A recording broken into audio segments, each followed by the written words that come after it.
Okay. Am I audible to both of you? Yes, sir. Yes, Okay. sir.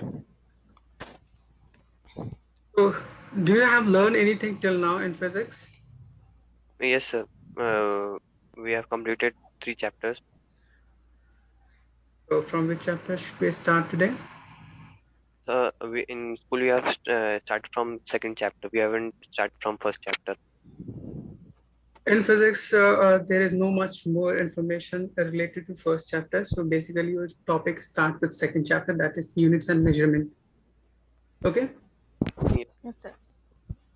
So, let's start units and measurement. The first term we defined in this particular chapter is physical quantity. Have you ever heard about this? Yes, sir. There are two quantities: physical quantities, scalar and vector quantity. Which is on the basis of their magnitude and direction. We simply just define what is a physical quantity, or we simply define what is quantity means. Suppose if you want to calculate anything, suppose we have to calculate distance, displacement, speed, length, mass, time, any quantity. So we would have two different terms. Suppose for distance, we can write it as 5 meter. So 5 is any numerical value and meter is a unit related to that particular measurement of that particular quantity. So quantity is any term which can be measured directly or indirectly in terms of unit. And in terms of those, any physical laws can be defined as called physical quantity. Okay.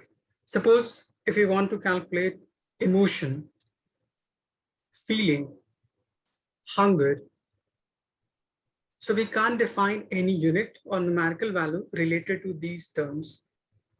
We can simply define these terms on the basis of their relative term, how much in larger amount or how much in smaller amount. So these are defined on the basis of relative parameter. This can't be defined on the basis of numerical value with a specified unit. So we can't say these quantity as physical term or physical quantity. Okay. Yes. So physical quantity means any quantity when can be measured directly or indirectly in a unit and in terms of which laws of physics can be defined is called physical quantity. Then later on, we describe physical quantity in two different parameters.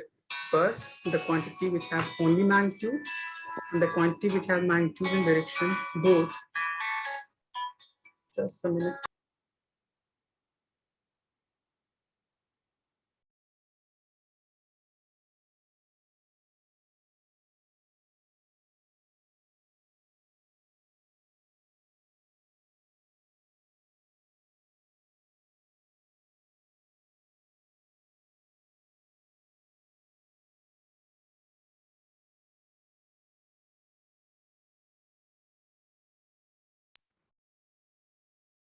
Okay.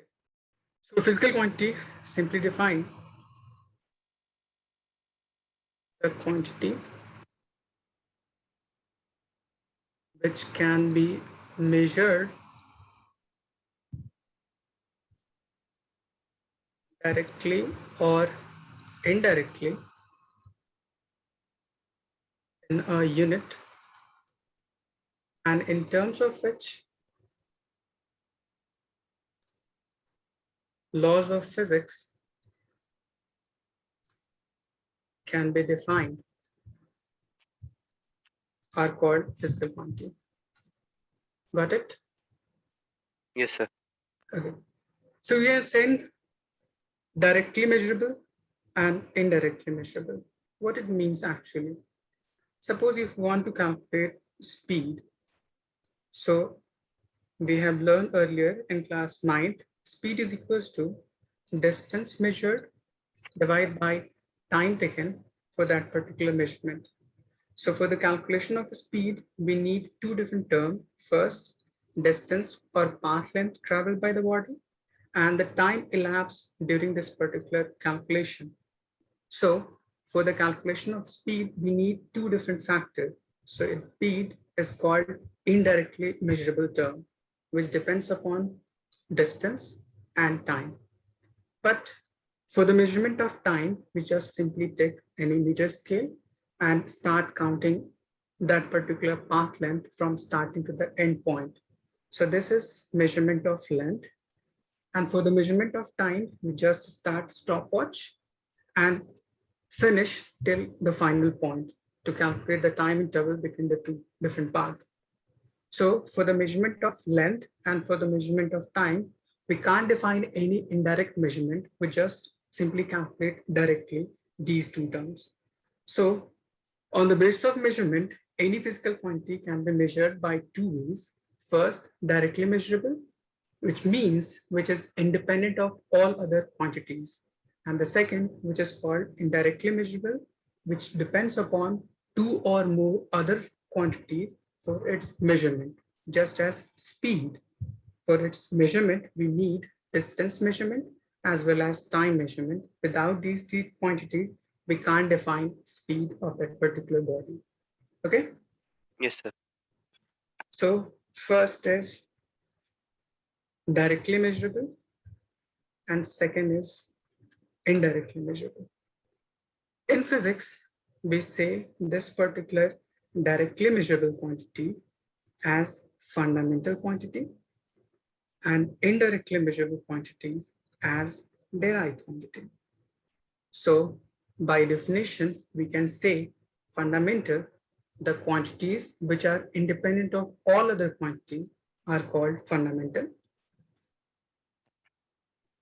which are independent of other quantities, and derived quantities, all those quantities rest of fundamental, which depends on other quantities as well.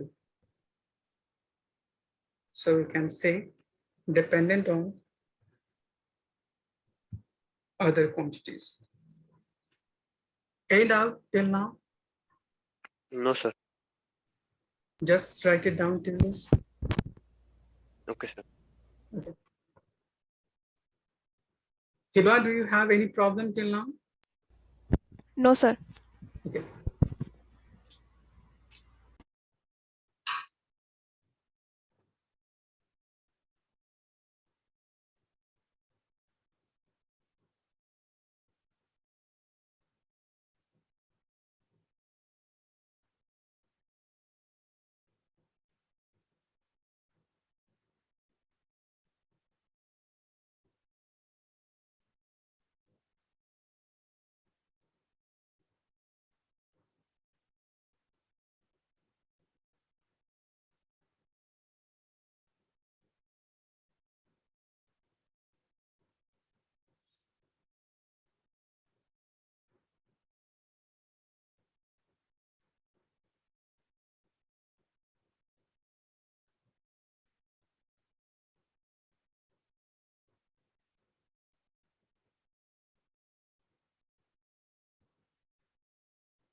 Hamza done?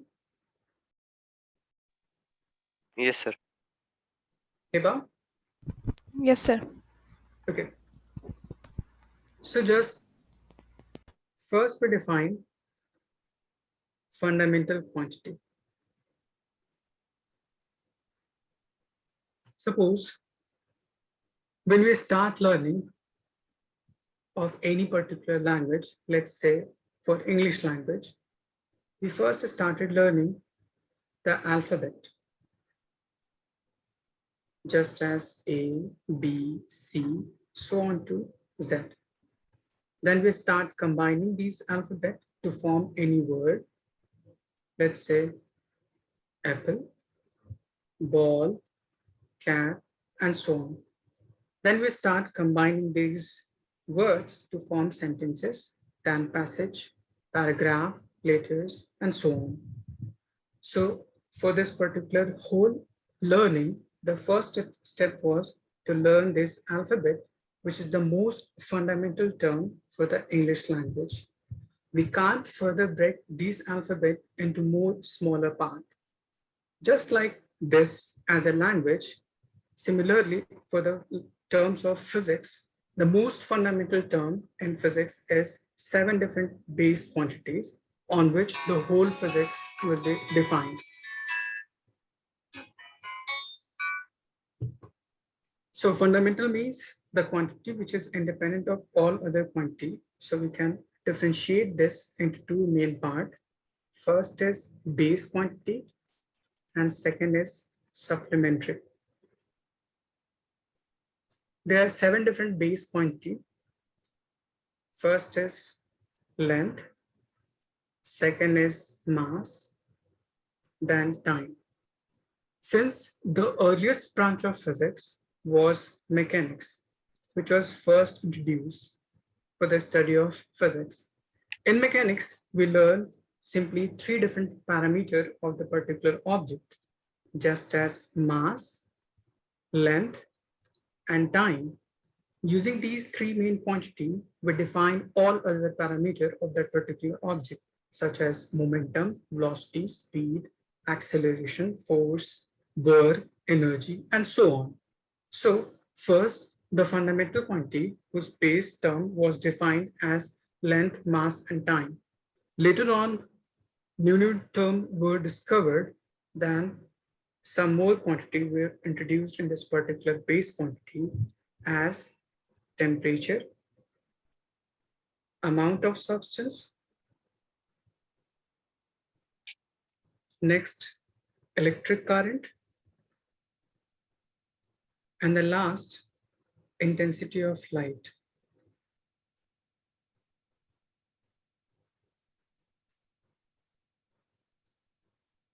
So these quantities are measured in some specified unit. For the measurement of length, we use meter. For mass, we use kilogram. For time, seconds. Temperature is in Kelvin. Amount of substance is in mole. And for electric current is ampere. And the last, intensity of light means brightness or dim of light is in terms of candela. Okay, any doubt till now? No, sir. No, sir. Okay. There were some more other quantities whose behavior or property is different from this base quantity. So they were assigned a different term, which is called supplementary quantity. So in this, we learn first, which is plane angle, or the angle which is formed in two-dimensional plane. Two-dimensional means x-axis and y-axis, or which is inscribing between any different plane or surface. Just as, suppose we have a circle having radius r,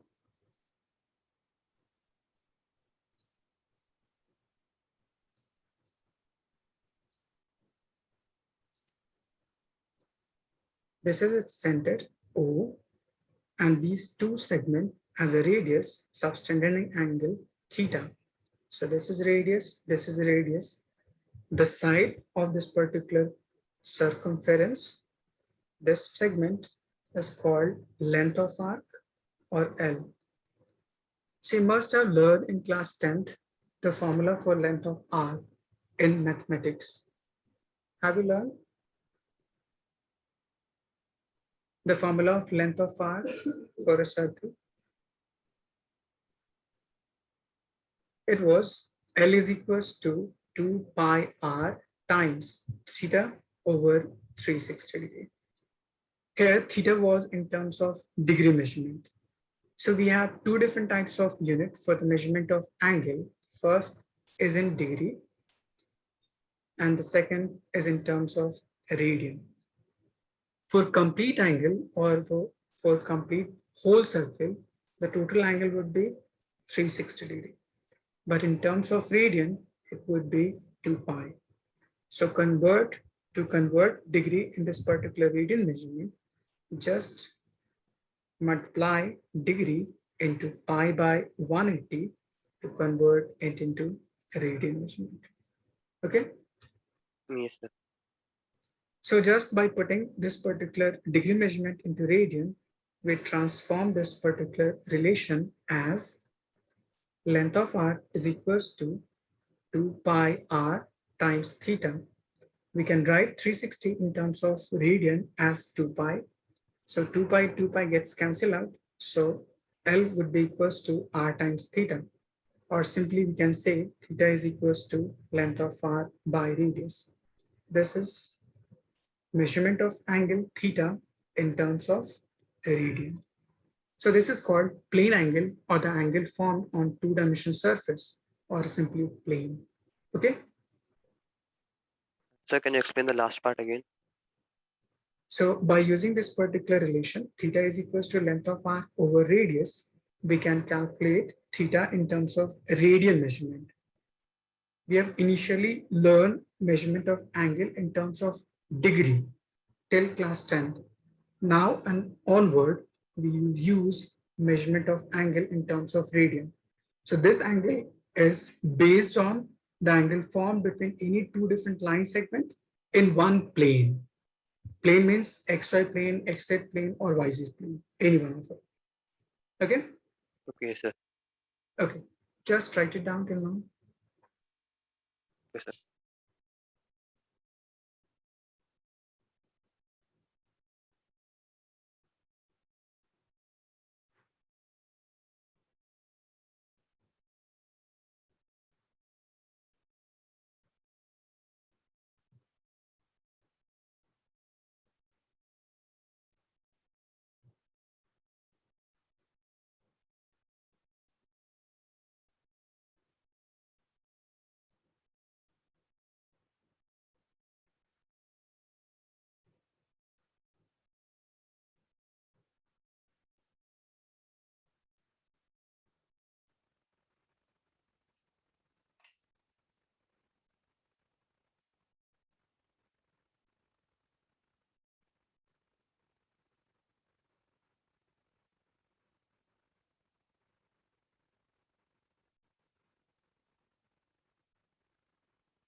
Done?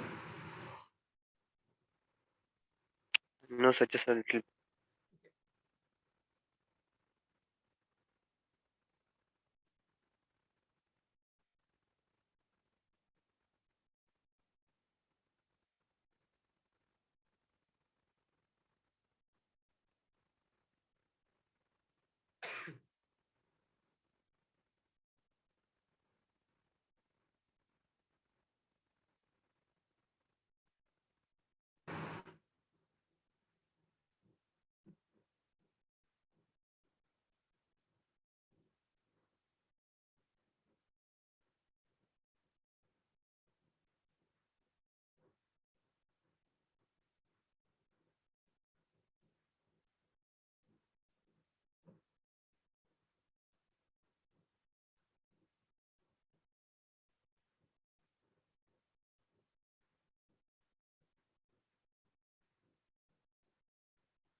If I done?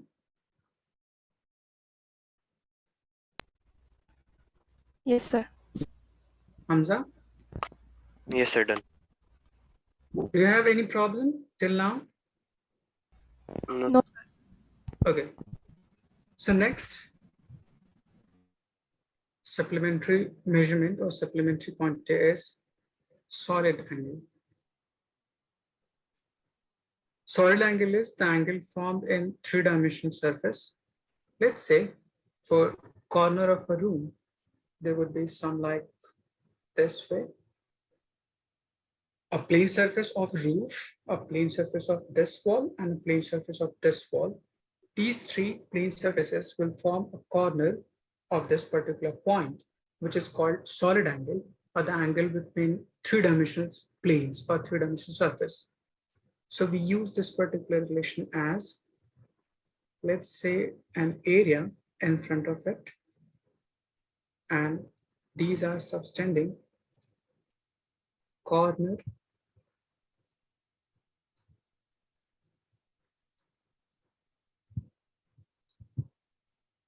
like this way. So the angle formed in this particular corner is called solid angle. It is denoted by a Greek alphabet omega or ohm. It is calculated by just area in front of it by distance of this particular point to the area is r.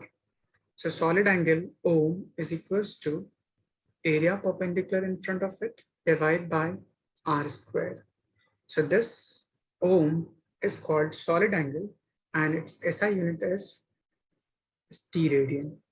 Right? So these are two different supplementary quantities. You will learn more about this particular solid angle in your class 12. There would be a topic which is called Gauss theorem and flux. We use this particular relation in that particular topic. Okay. So we have defined just fundamental quantity as two different parts as base quantity and supplementary quantity. There were defined for base quantity, there will be 7 different quantities. And for supplementary quantity, we have two different terms, which is plane angle and solid angle. Okay. yes, The most important part of this particular chapter is dimensional analysis.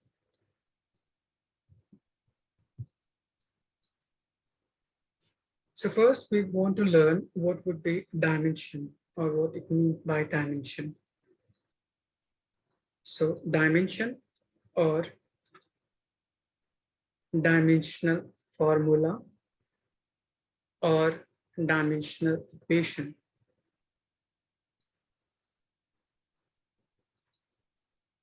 These all would have same meaning. So first we want to learn what would dimension means. According to mathematics, we have just learned about geometry, where we use length, breadth, height, depth, width. These are certain parameters which defines surface area, volume of that particular geometrical figure. So these quantities are called dimension for that particular geometry part. But in physics, dimension means certain different property. Just as we have learned speed as distance over time taken. Distance is measurement of length. So we can say length, and time is simply measurement of time as well. We can write for length as capital L and for time as capital D. Just bring this particular t to the numerator, so its power will be changed from +1 to -1. So this will be L t raised to the power -1, and this whole would be represented in square bracket. This representation is called dimension or dimension formula or dimension equation. What it actually means, this is the representation of any quantity, that is be speed, in terms of length, which is called fundamental, in terms of time, which is also fundamental to the raised power. This length is measured in terms of meter, and this time is measured in terms of second inverse. So we can say this is meter per second. This particular representation would define the SI unit for this particular quantity. As we have learned, the SI for speed is meter per second. So we can simply say the representation of this particular speed in terms of fundamental quantity such that this representation defines the SI unit of that particular quantity. This representation is called dimension or dimension analysis. Okay. Yes, sir. So we can simply define this particular dimension as the representation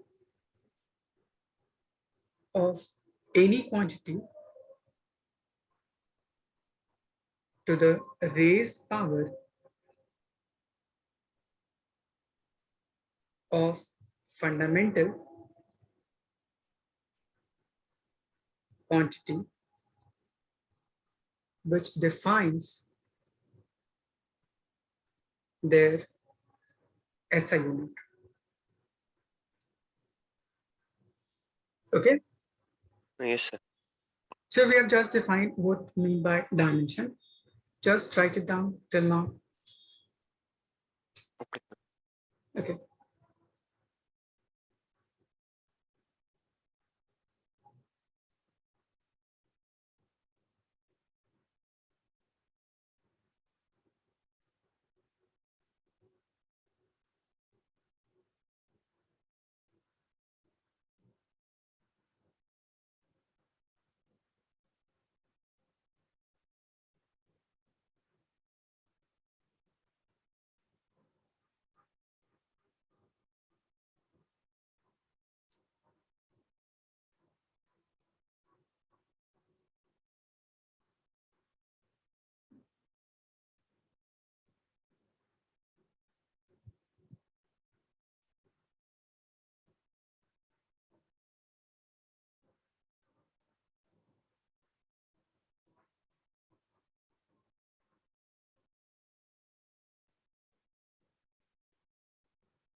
Hiba, any doubt till now? No, sir. Written? Yes, sir. Hamza? No, sir, I'm just writing the definition. Okay.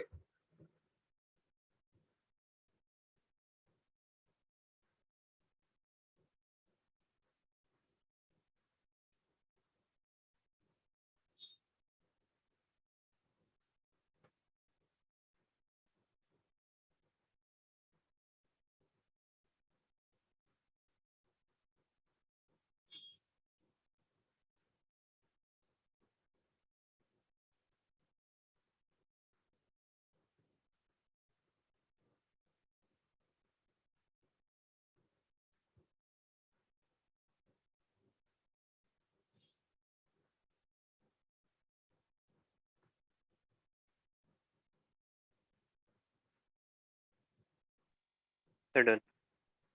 Okay. So for the dimension, we use fundamental quantity for length as capital L, for mass as capital N, for time as capital T. For temperature, its SI unit is Kelvin, and we can't use 2T for the same term, so we use Kelvin as the dimension. Mole, so mol, electric current amperes, so capital A, and intensity of light, candela, CD. These are the dimension of this particular base quantity. Okay, so just write it down in place of this base quantity as dimension.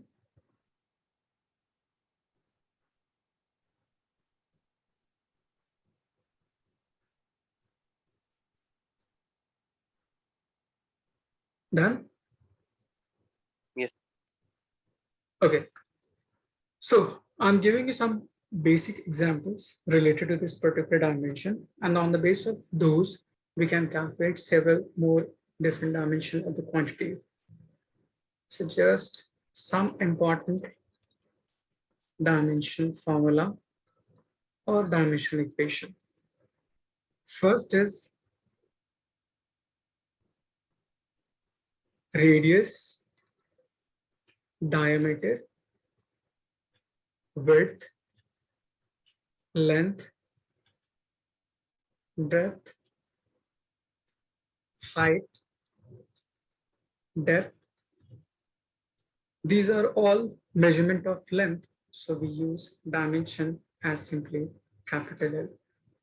Okay. Yes, sir. Next is area. Area means area of any type, which means surface area, per surface area, total surface area, lateral surface area, or any of kind. Area, we can simply define the product of two different quantities or two different length, and product of two different length would be simply L squared. Third, for volume, we just multiplied three different dimensions, whatever different length. So dimension formula for this would be L cube. Next is density. Density is equal to simply mass over volume. So for mass, we use capital M. Per unit volume means L to the power minus 3. Any doubt till now? No, sir. Okay. Next is speed, velocity, speed of light. These all represent same dimension, which is Lt minus 1, or having same SI unit, that would be meter per second. Next is acceleration, retardation, or deceleration, gravity, gravitational field. These all represent same physical quantity. For acceleration, we have learned acceleration is simply change in velocity divided by time taken. Okay. Yes, sir. For velocity, the dimension is Lt minus 1, and for time, capital T. Just bring this particular capital T to the numerator, so this will become Lt minus 2. So the dimension formula of this would be Lt minus 2. Next, force, weight, thrust, tension, normal reaction. These all represent different types of same quantity, force. So for force, we have learned formula F is equals to mass times acceleration. For mass, dimension formula is capital N, and for acceleration, it is Lt minus 2. So this will become mLt raised to the power minus 2. Any doubt? No, sir. Next is work, energy, energy of any type, either in terms of heat, nuclear energy, sound energy, light energy, or any types of energy. This will present the same dimension. Next is torque. We will learn this particular quantity in rotation chapter in class 11th. You might have learned formula for work in your class 9th. Have you heard? Hiba, Power by do you know the formula for work done?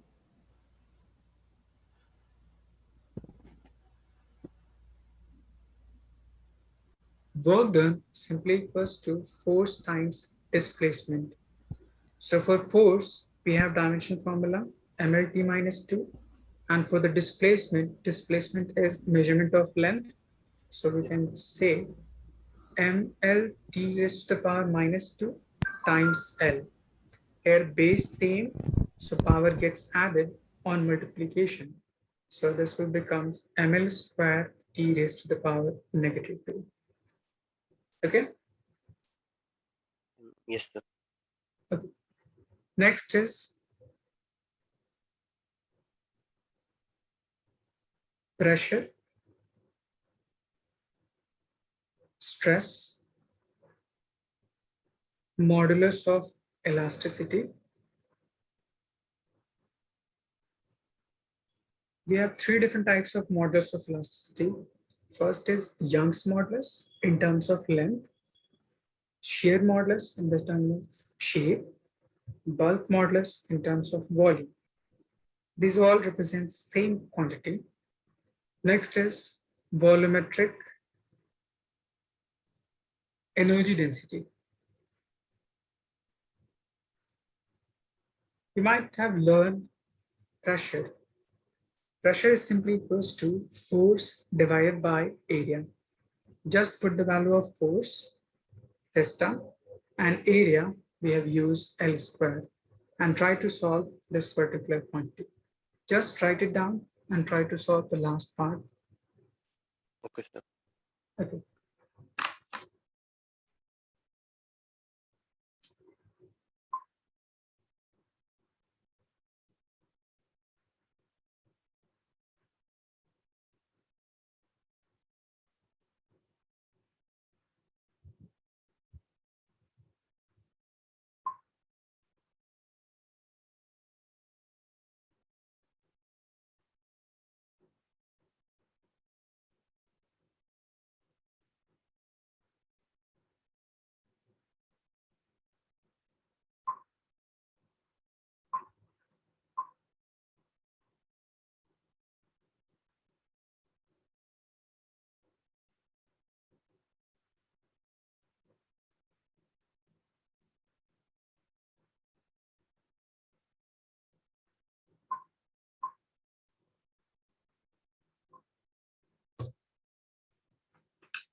Hiba, any problem till now?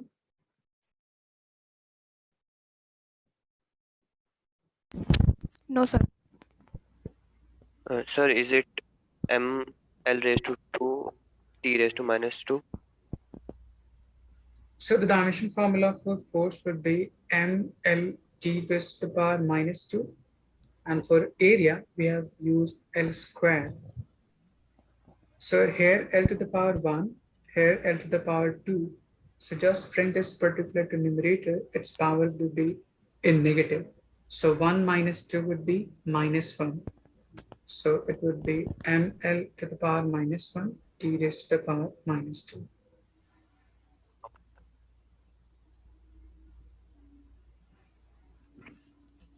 Done? Yes, sir.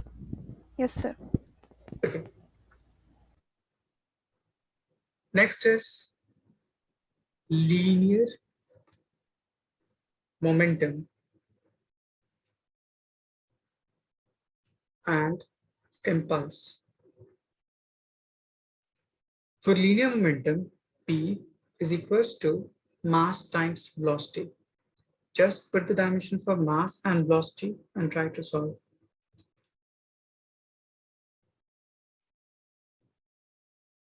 Next is angular momentum and Planck's constant.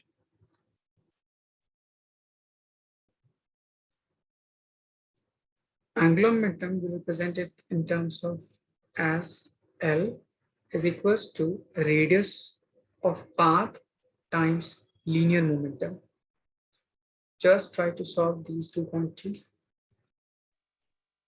Okay, sir.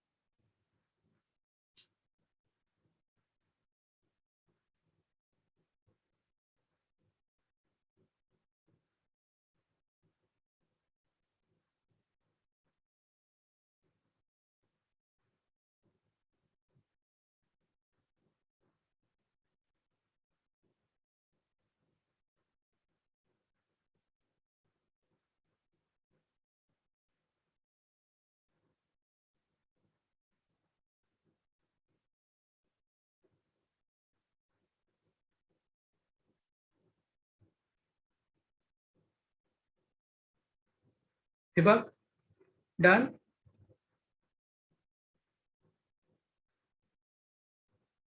Tell me your answer. First for linear momentum.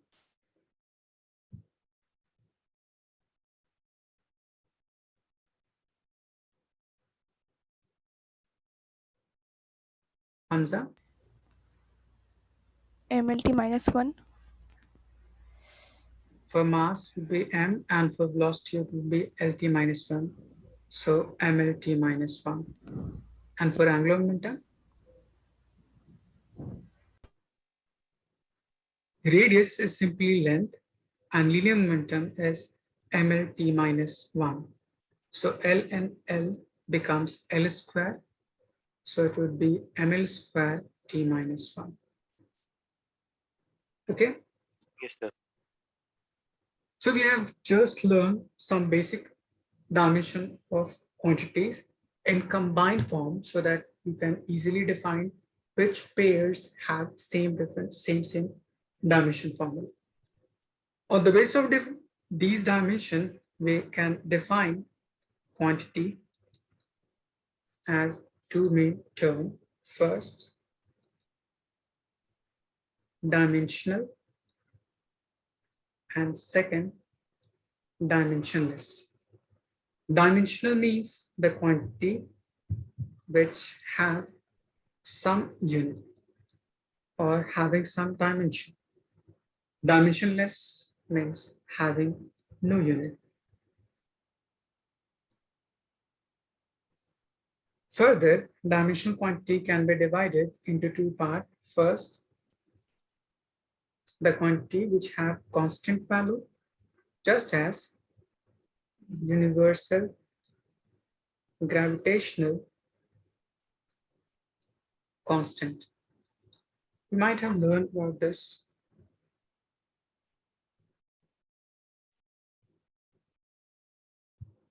Universal gravitational constant is represented by capital G and its value is 6.67 10 raised to the power negative 11 Newton meter square per kilogram squared. So this have a fixed value which is constant in the whole universe and a fixed unit. So we can say this is a constant value and having fixed dimension or fixed unit. So it is called dimensional constant value or dimensional constant quantity. Similarly, Planck's constant, represented as H, is equals to 6.626 into 10 to the power minus 34 joules second, and so on. There is another example having dimension but of variable value, just as force. Force is simply mass times acceleration. For different value of mass and different value of acceleration, their numerical value would change, but the SI unit of that particular force, which is Newton, or the dimension formula for that particular Newton would be remain same. So we can say this is dimensionless variable quantity, which means its numerical value can be varied, but its dimension would remain same. Next is pressure, volume, density, work, so on. These are called dimensional variable quantity. Any doubt? No, sir. No, sir. Similarly, for dimensionless quantity, first is constant value. You might have learned about real number till your class 10. 1, 2, 3, 4, 1.5, 1.7, and so on. These are fixed number which don't have any unit, and this value or its value remains constant for the whole universe. So we can say real number as dimensionless constant value. Similarly, pi is equals to 3.14 or 22/7. So it also have no unit and its value remains same in whole universe. Similarly, for trigonometric ratios, just as sine 30 is equals to 1/2, sine 45 is equals to 1/√2, its value remains same for the whole universe and having no unit. Similarly, exponential function e, we will learn this particular term in logarithmic function or mathematical physics later on. Its value is 2.72, which don't have any unit and its value remains constant. Next is dimensionless variable term or variable quantity. The first is angle. Angle is the only quantity in whole physics which have unit as radian, but it don't have any dimension. Suppose we have learned theta is equals to length of arc over radius. For length of arc, we can use dimension as capital L, and for radius, we can use as capital L. Capital L over capital L would be L raised to the power 0, or it means theta have no any dimension. Okay, Yes, sir. so we have angle is the only quantity which have unit as radian, but it don't have any dimension. And its value for different length of arc or different inclination of two rays, its value would changes. Next is refractive index. We have learned this particular term in your class 10th. Refractive index simply defines the optical density for any medium, or it also defines how much faster or slower light would travel in this particular medium. So this was refractive index is equals to speed of light in vacuum to the speed of light in any medium. It just defines the ratio of speeds of light in two different medium, or it simply defines the ratio of two different speeds in same unit.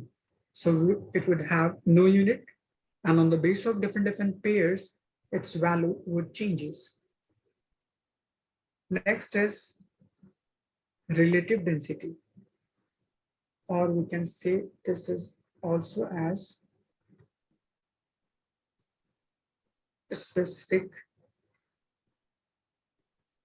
gravity. Have you learned about this in your class 9th, I think?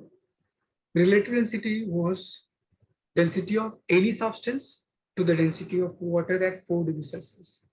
So this also represents the ratio of two different uh, densities of the substance. So their SI will gets cancelled out. So it also have no unit, but on the basis of different pairs of medium, its value would changes. Okay. Yes, sir. So we have just defined quantity on the basis of their dimension or having no dimension as these whole term. Just try to write it down. Okay, sir. Hiba, any problem till now? No, sir.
Done? Hamza? Yes, sir. Just last part. Okay.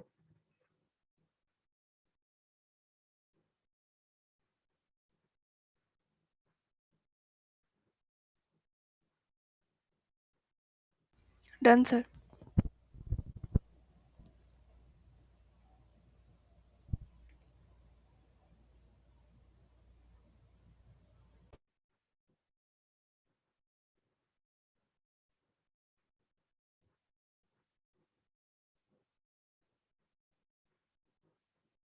Hamza, done? Yes, sir. Okay. So on the basis of these terms, we will just try to find some more dimension for certain important quantity. Find dimensions of first is universal gravitational constant. For any quantity, we will first define the formula related to that particular term.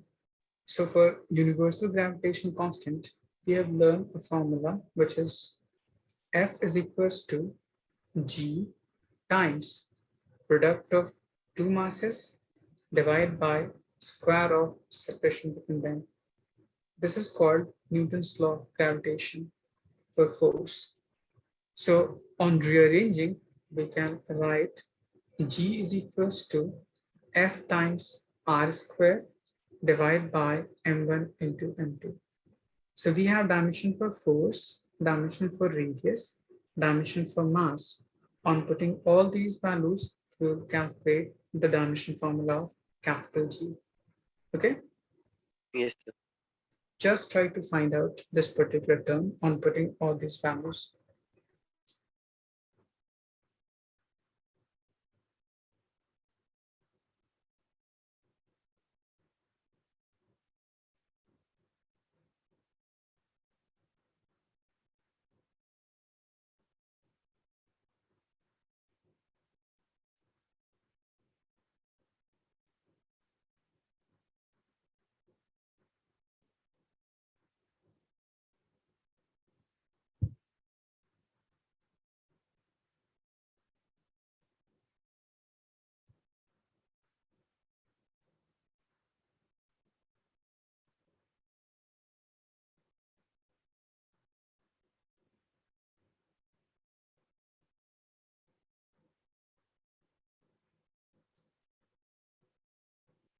Hiba, tell me your answer.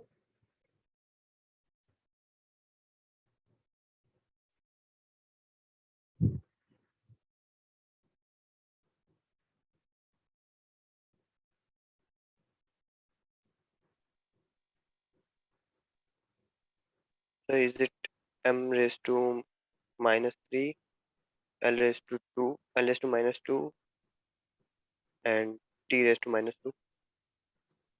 Hiba, and your answer would be?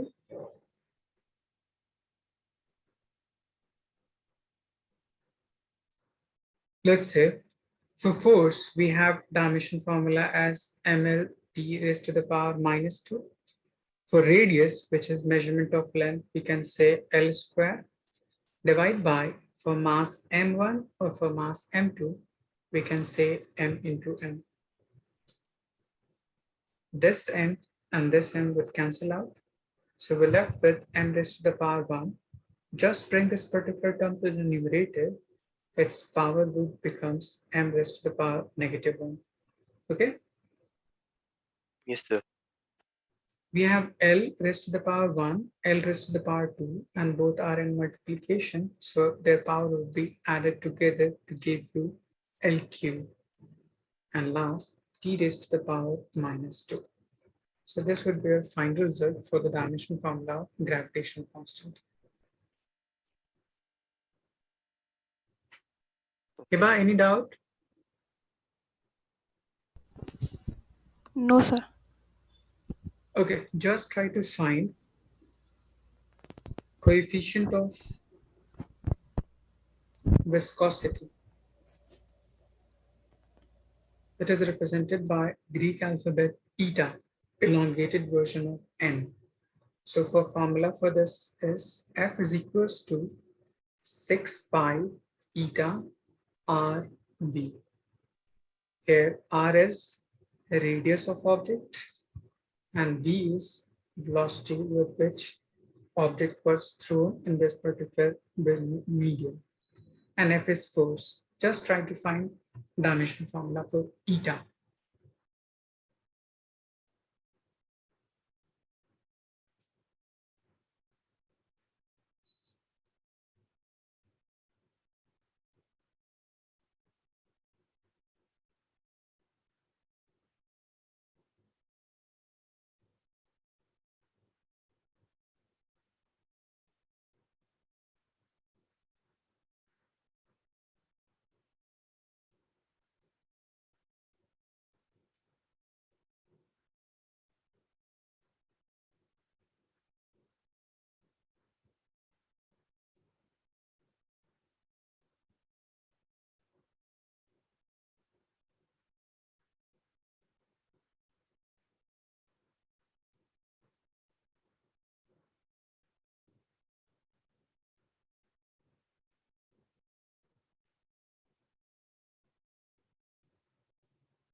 Hiba, calculator or not? No, sir. So just try to resolve this particular term, eta, to one side. So we can write it as eta is equals to F divided by 6 pi r times v. Is it correct? Yes, sir. Now just put the dimension formula for each quantity. For force, we have ml t raised to the power minus 2 divided by 6 is a constant number. Again, pi having constant value. So these are dimensionless quantity. So just remove them. Next is r, which is length. L. And next is velocity, which is LT minus 1. So L gets cancelled out. So we're left with m raised to the power 1, L raised to the power minus 1, T raised to the power minus 1.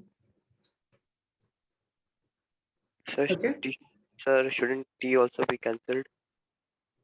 We have t raised to the power minus 2 and t raised to the power minus 1. So just bring this particular 2 to the numerator.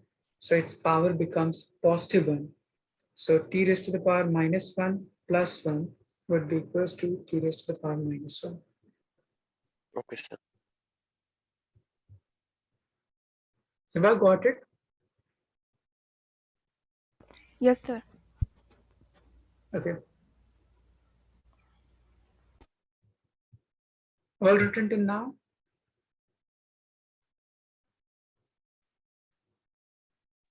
Sorry, sir. Have you written till now? Yes, sir. Hiba? Yes, sir. Okay. So we have just completed these terms. We have tried to find the dimension formula for those. Okay, on the basis of some thermal property or some thermal quantity, we define some parameter. First is specific heat constant. For this, we have formula Q is equals to M times S times delta T, where Q is heat, M is mass of substance, S is specific heat constant, and delta T is temperature. So just try to find this particular S by putting all the dimension formula of quantities. Okay.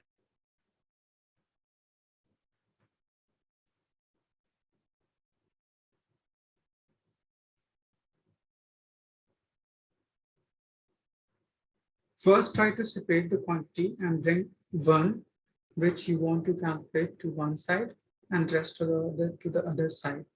And just put the dimension formula for the quantity and simplify them. Okay, Eva?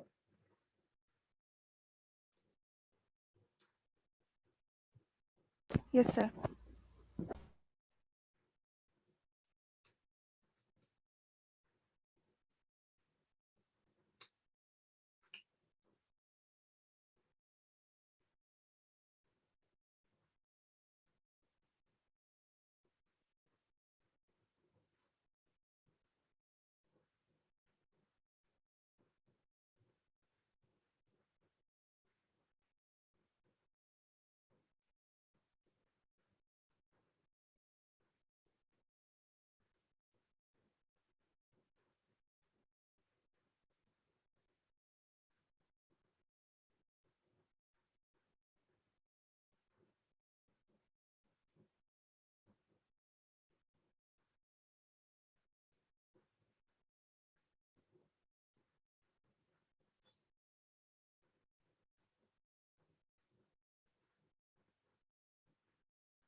Have you calculated?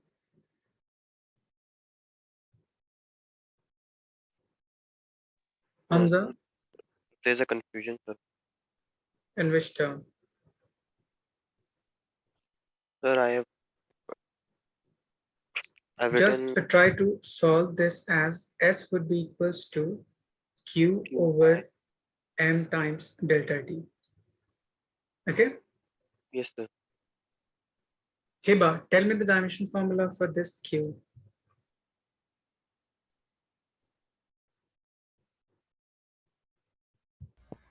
ml raised to 2, t raised to minus 2.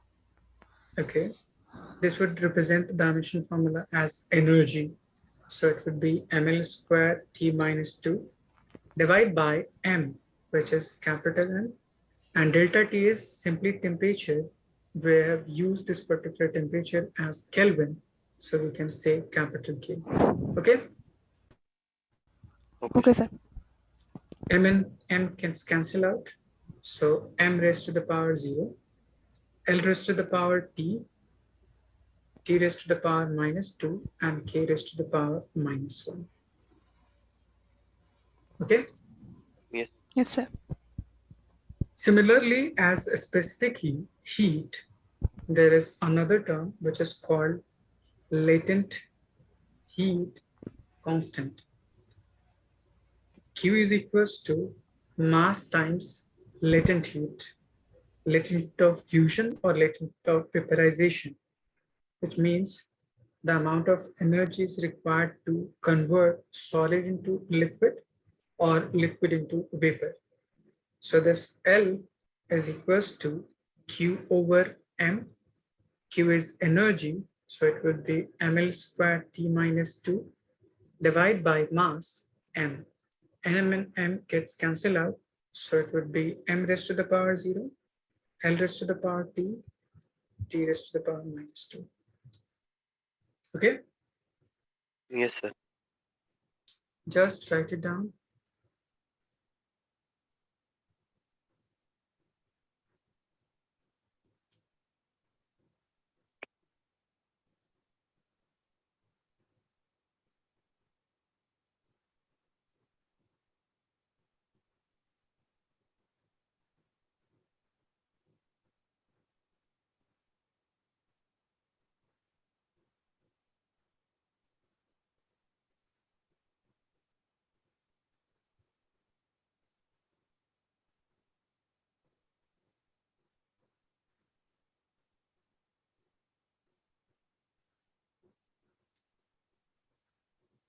Certain.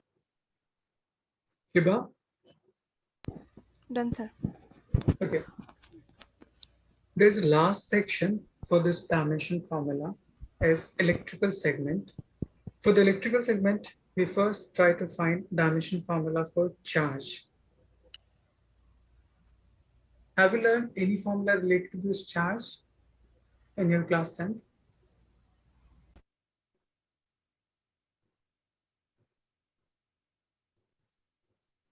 There was chapter electricity or electric current. Yes, sir. Electric current. So you might have learned about charge or formula to calculate this. We have learned current is equals to rate of flow of charge, simply charge divided by time taken. So Q over T. So just rearrange them. So Q would be equals to current into time. For current, the dimension formula is ampere A, and for time is capital T. So dimension formula for charge would be A into T. By using this, we can calculate voltage, or simply we can say potential difference. V is equals to work done divided by charge. Just put the value of work done and charge to find the emission formula voltage. Just try.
Tell me your answer.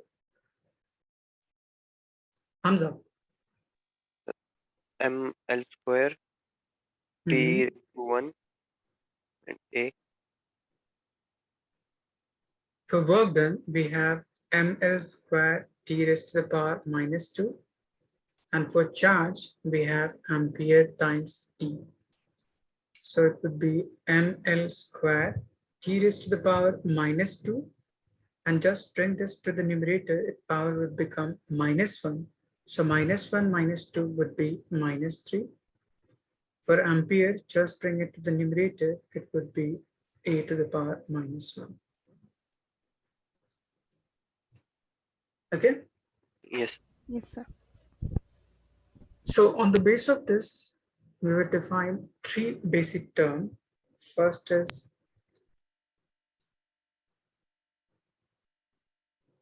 resistance. Next is capacitance. And next is inductance. First, resistance means the property of any substance to oppose the flow of charge through it. So this is a resistive property of that particular substance to resist the flow of charge through it.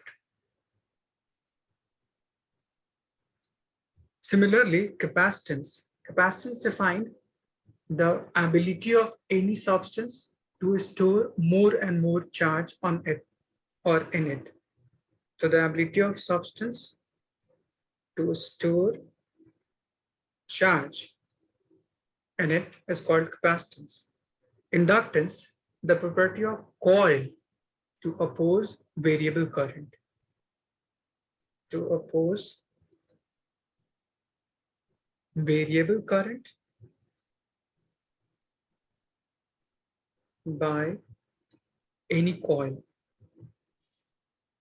These are certain property of the substance. So we are just trying to find the dimension formula for these quantity. So for this, we use first heat energy is equals to I square into R into T. So we have dimension formula for heat, dimension formula for current, and dimension formula for time. On rearranging, we can calculate dimension formula for resistance. Similarly, for capacitance, we use energy is equals to Q squared over 2 times of C. So we have dimension formula for charge and dimension formula for energy. On rearranging, we can calculate dimension formula for capacitance, that is C. Similarly, energy is equals to half L I squared. So we have dimension formula for energy, dimension formula for current. Here L is called inductance. The inductance is represented by L, capacitance as C, resistance as R. Just try to find dimension formula for these three quantities. Okay.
So what is I there?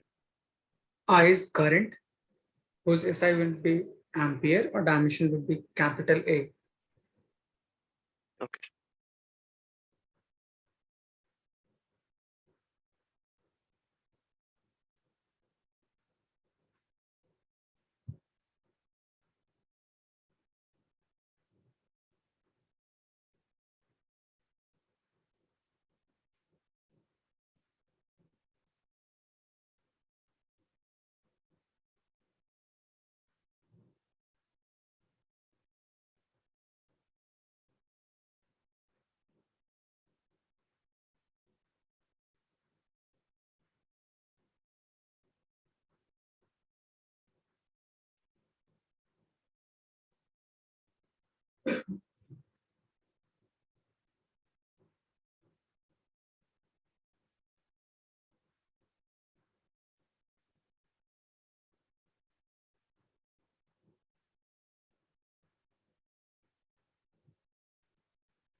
Done? So Have you first one calculated? is the first one. The first one is First one, ml. resistance is equals to H over I square times T. For H, it would be ml square T minus 2. For current, it would be ampere square, and for time, it would be capital T. So on rearranging, it would be ml square T raised to the power minus 3, A raised to the power minus 2. Okay?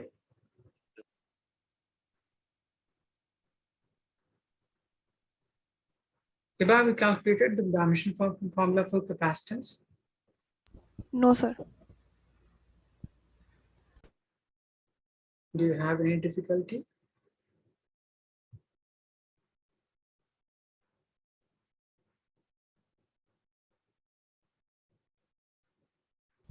No, sir, I am doing. Okay.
Hamza, have you calculated dimension formula for capacitance?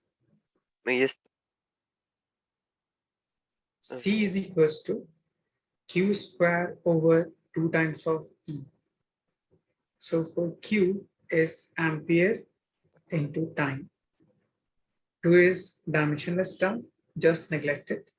E is energy, so we can use ml square T raised to the power minus 2.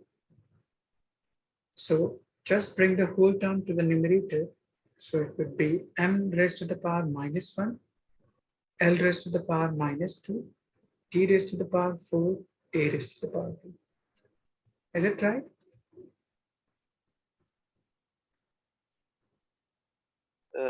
L will be -1 or -2. Minus 2. Okay.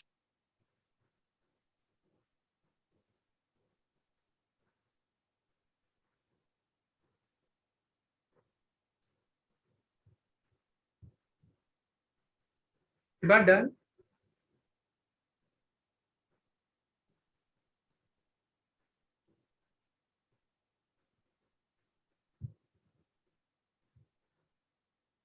Yes, sir. Third one, No.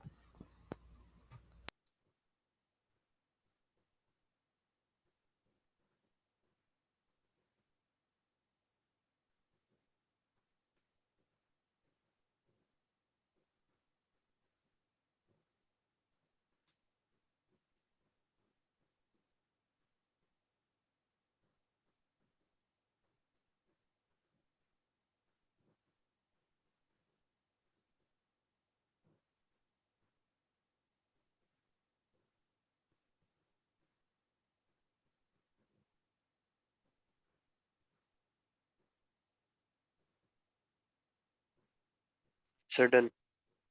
okay, so tell me your answer.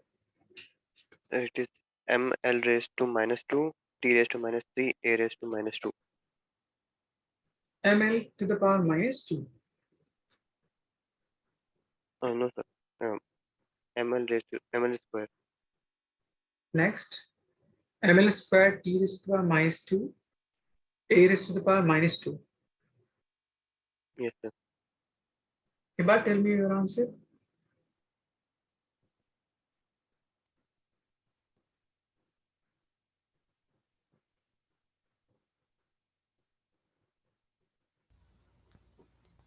Sir, I haven't done it.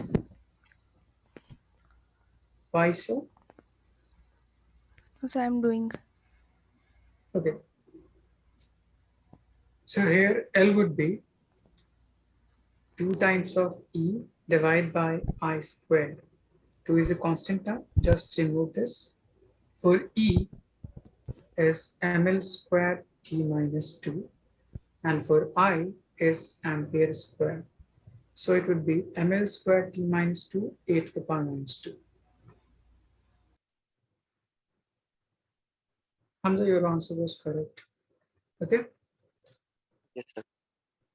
So we have done so much example related to calculation of dimensional analysis or dimension for those quantities. So on the base of these quantity, we just try to apply on different segments.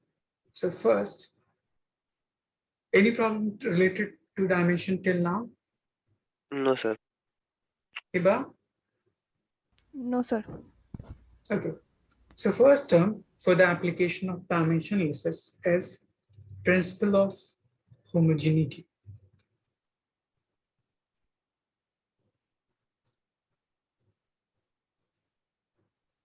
Principle of homogeneity.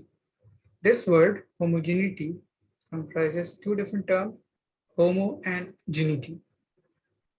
You might have learned homo in your earlier classes just as homogeneous mixture,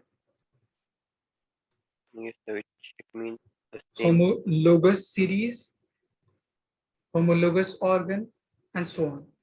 So this homo means same or similar.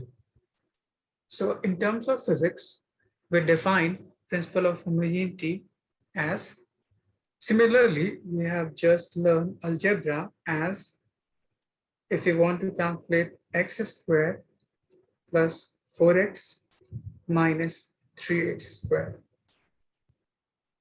And we have to just simplify this particular term into simpler form. So we'll first try to solve this particular term as here we have x squared and here we have minus of 3x squared. So these two quantities have same x squared term. So we can say these two quantities as like terms. So in algebra, we use like terms can be added or subtracted. So we can simplify this as minus of 2x squared plus 4x. Similarly, in physics, like term is treated as same dimension. So two quantities can be added or subtracted or equated only if their dimensions are equal. Different dimensions can't be added, subtracted, or equated. This is called principle of homogeneity. So it states two physical quantity can be added, subtracted, or equated only if they have same dimensional formula. It means if A plus B, A minus B, or A is equals to B is written, these all three expressions would define only if A and B have same dimension. Okay, Yes, sir. so on the basis of this, we want to calculate some problem. First, there is a famous expression P minus A over V square times V minus B is equals to some C. Here P is pressure, V is volume. So we have to calculate, find dimension for A, B, and C. Hiba, any doubt till now? No, sir. So how we proceed this particular term? First, this is your first bracket. So we have two terms, P, which is pressure, and A over V square. And we have a negative sign in between them. So according to this particular rule, two physical quantity can be subtracted only if they would have same dimension. Okay. Yes, sir. So just compare dimension formula for this and dimension formula for this. So we can write P is equals to A over V square. We have dimension formula for P and dimension formula for volume. So we can rearrange. A would be equals to P times V square. So for P, ml to the power minus 2, minus 1, T raised to the power minus 2. And for volume, L cubed to the power 2. So it will become L to the power 6. On solving, it would be M L raised to the power 5, T raised to the power 5. And No. No, sir. so for solving these type of problems, first define which two different quantity would have same dimension. So just check the binary operation, plus, minus, or simply equals to. So those two terms would have same dimension. So just compare them and try to find the unknown part. Such as in the next bracket, we have volume and we have B, and we have negative sign in between them. So on the basis of, yeah, by principle of homogeneity, we can say volume and this B can be of same dimension. So B would be equals to B, and for volume, we have L cubed. Any doubt? No. Just try to write it down. Okay.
Hamza, done?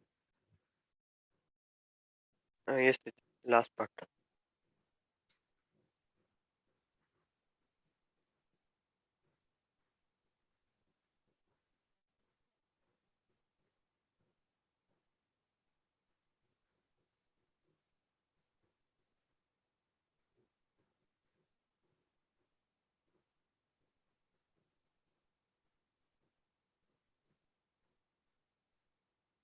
It's done.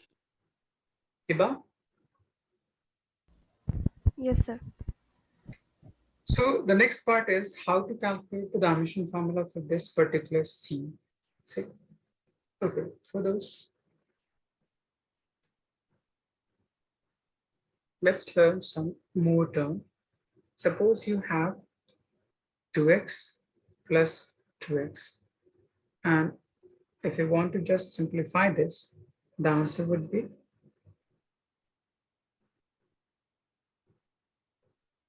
Hamza, 2x plus 2x would be Correct. 4x. Similarly, 3x minus 3x would be X. 0. Okay, so while adding or subtracting, the coefficient of the variable gets added or subtracted. So we can say x or x being same, but 2 plus 2 becomes 4, so it becomes 4x. Similarly, we can say x or x would remain same x, and 3 minus 3 would be 0. So we can write it as 0x, but 0 multiplied with any number becomes 0. So your answer would be 0. But in terms of dimension, let's say we have L plus L. So we can say L plus L would be 2 times of L, but Yes.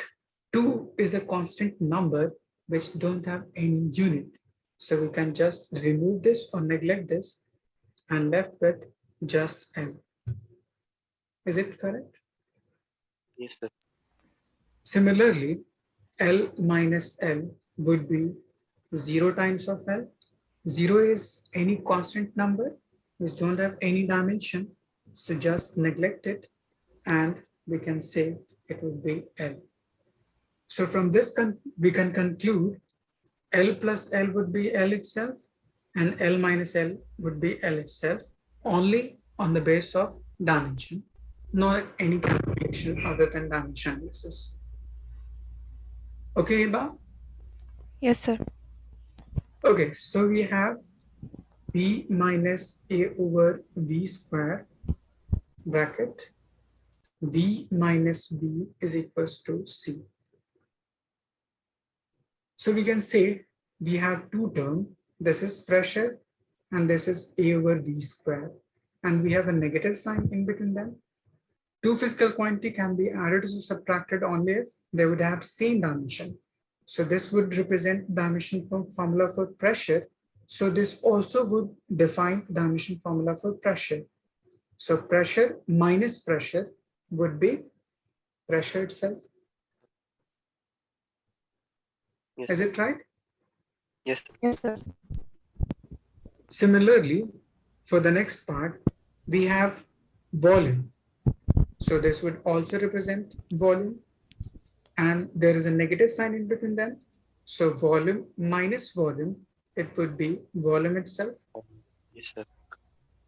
And there would be a product sign in between them equated to C. So we have pressure and we have volume. On putting the dimension of these two terms, we can easily solve dimension formula for C. Any doubt? No, No, sir. sir. Okay, just try to find out.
Hiba, calculated? No, sir. Sir, is it m raised to 0, l raised to minus 3, t raised to minus 2? No. Just try to solve again. P is pressure and V is volume.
Okay.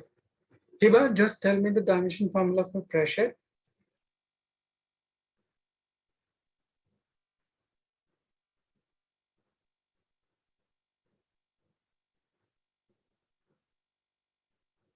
Hamza, Yes, sir. M l raised to minus 1, t raised to minus and for volume. l cube. So just simplify this. Here we have L to the power minus 1 and we have L to the power plus 3. So on multiplication, their power would be added. So 1 minus 1 plus 3 would be ml square t raised to the power minus 2.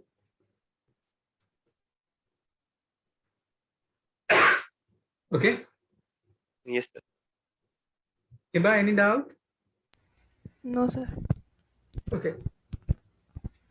I'm giving you one more example related to this. Suppose we have force is equals to A over X plus B over velocity.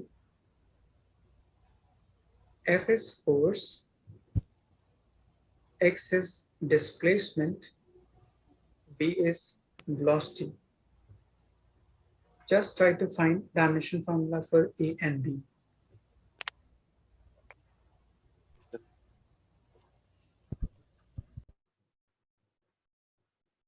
I'm giving you some hints related to this.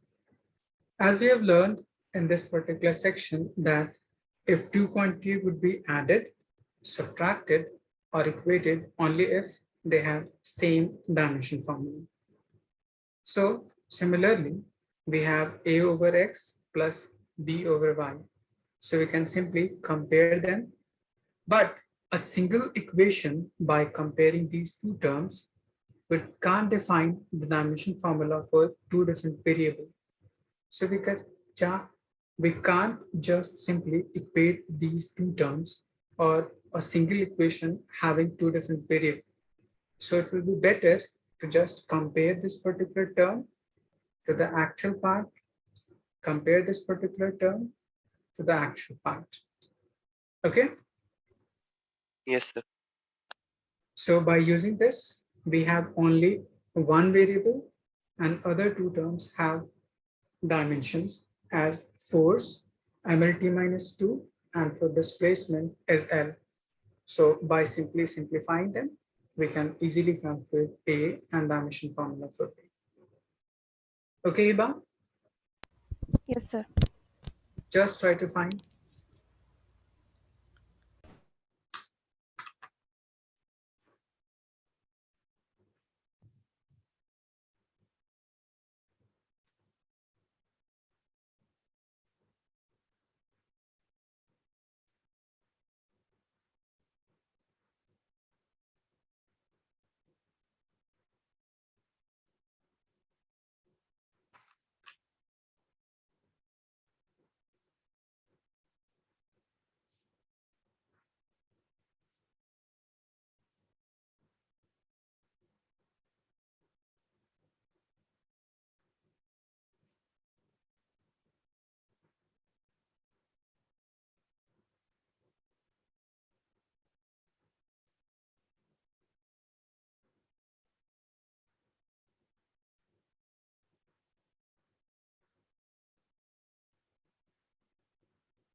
Hiba, any doubt? No, sir. So dimension formula for A calculated.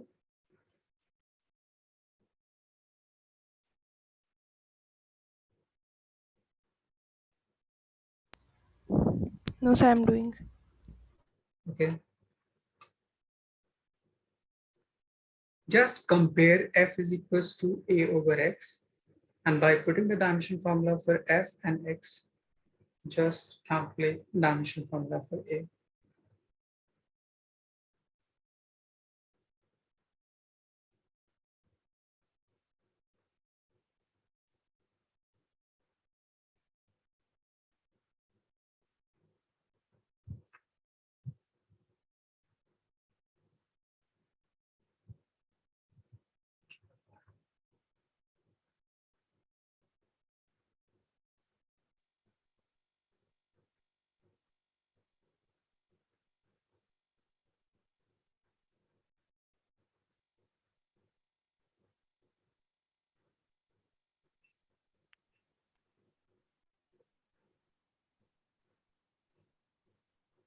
Hamza, tell me your answer.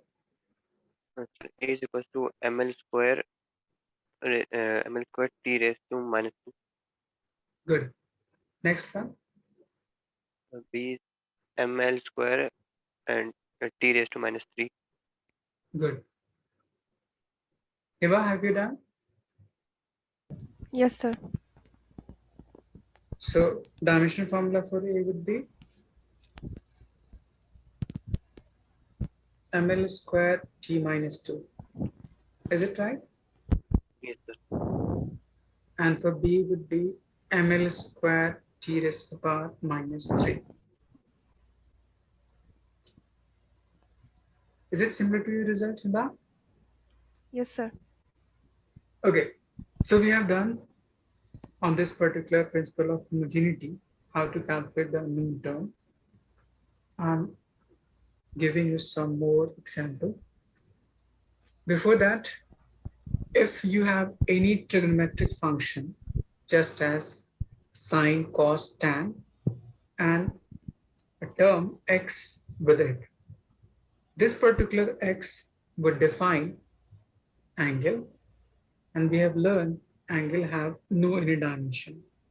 So for dimensionless term, put this particular quantity as m raised to the power 0, L raised to the power 0, or t raised to the power 0, and angle as a dimensionless quantity. So any number raised to the power 0 is equals to 1. So just compare this particular x is equals to 1, and the unknown term from there can be easily calculated. Okay. Yes, sir. Yes, sir.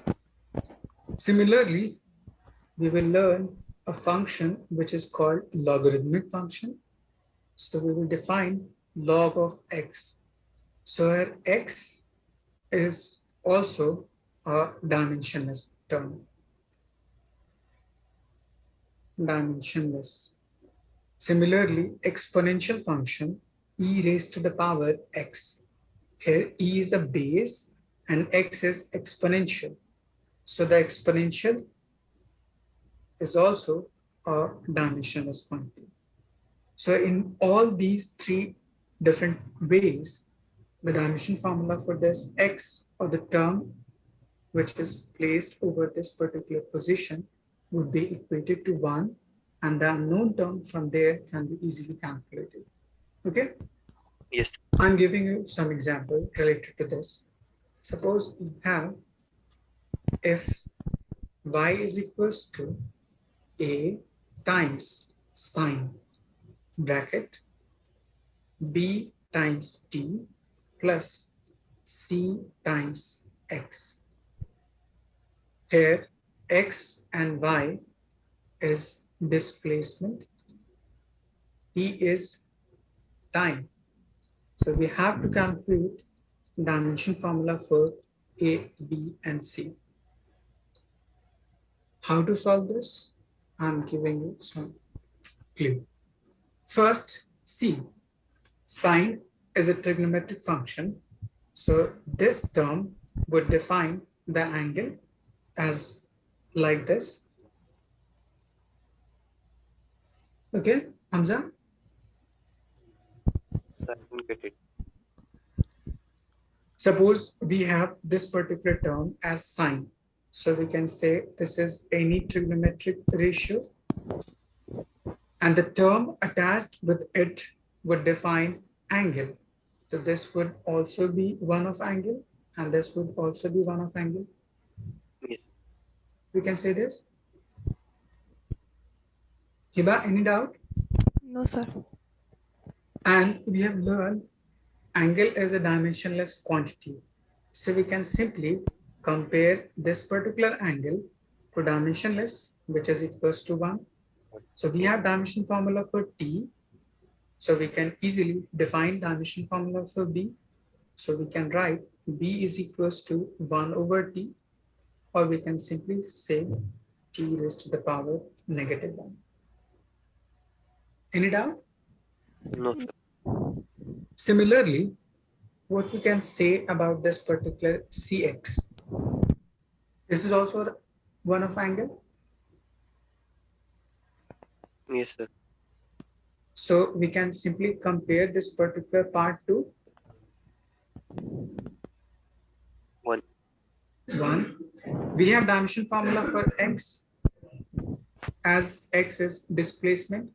So we can write c is equals to 1 over x, or we can say 1 over length. Bring this Yes. particular length to the numerator. So it would be L raised to the power minus 1. Any doubt? No, sir.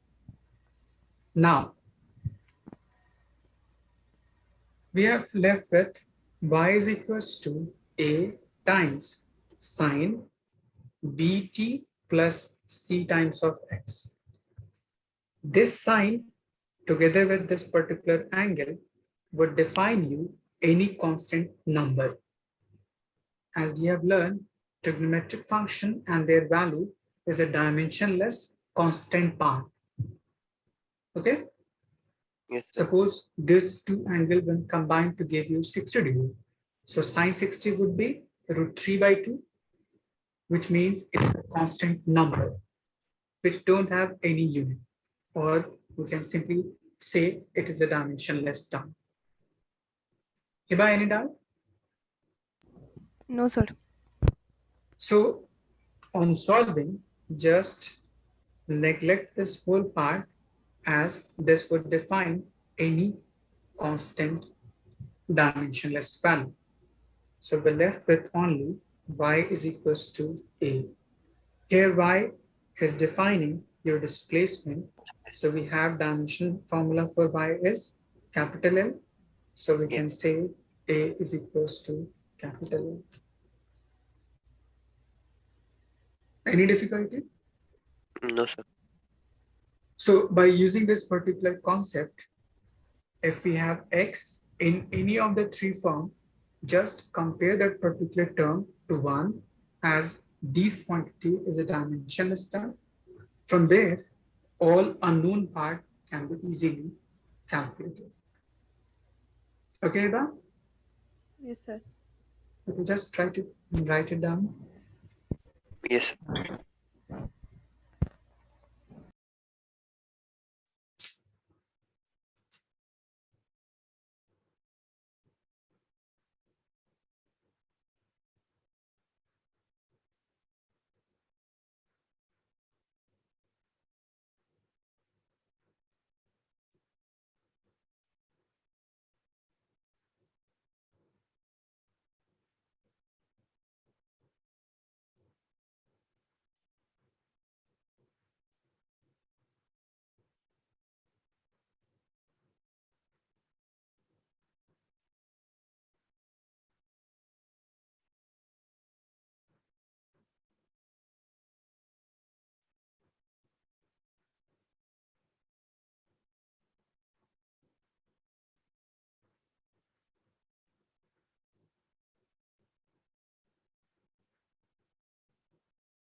Sir, done.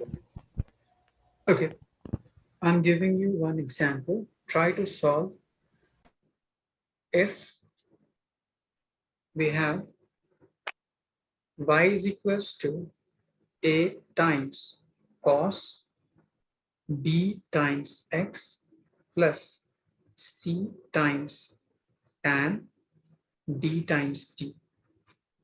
Here, x and y is displacement and t is time. Then find dimension formula for A, B, C, and D.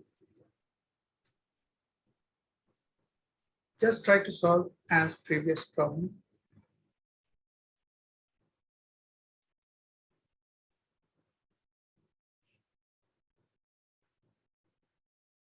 And try to ask me if you have any doubt or any problem related to any single concept. Okay, Eva? Okay, sir.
Eva, do we have calculated any of the term A, B, C, D?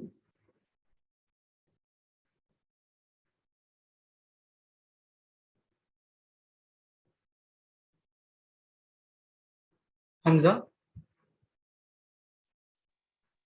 Yes, sir. A is equals which to one? A is equals to? L, Good. B is and equals to? B is equals to L raised to minus 1. Okay. C is equals to? So C I am doing. Okay.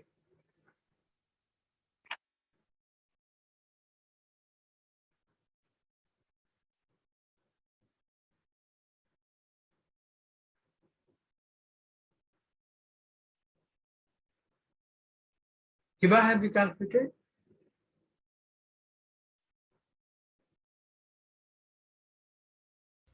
Yes, sir. Which one? So I'm doing the C1. What is the dimension formula for B?